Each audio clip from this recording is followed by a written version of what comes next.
Hello everyone, welcome to Neurosapiens. In today's tutorial, we will learn about the US educational finances landscape and what is the federal revenue by state.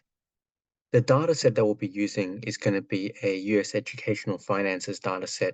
So I'm going to first drag and drop this dataset into my Tableau public desktop session. Now that the dataset has loaded, I'm going to go to my sheet here in the bottom left-hand corner.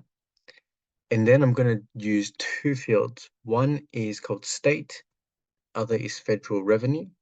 I'm going to click on the show me drop down and then select here the map, this choropleth map. And this will generate a map initially, which is showing me the federal revenue as a whole. And there's 51 unknown locations. To update these locations, what we could do is go to map and then click on edit locations and just change the location to United States. Now we can see the total federal revenue by state across the US. And so we can see some states, the darker the color, like California, has the highest federal revenue of 144 million. Texas here is also up there with 95 million. Right? And New York is still high relative to its neighboring states. And so there you have it.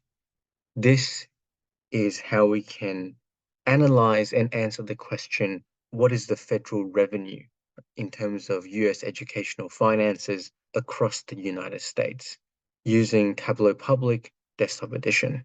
If you found this tutorial helpful, please give it a thumbs up, subscribe and click the notification bell for weekly videos.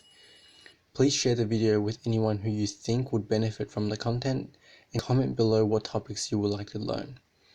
If you would like to support this channel and have the means to do so, the best way will be via my Patreon link in the description below.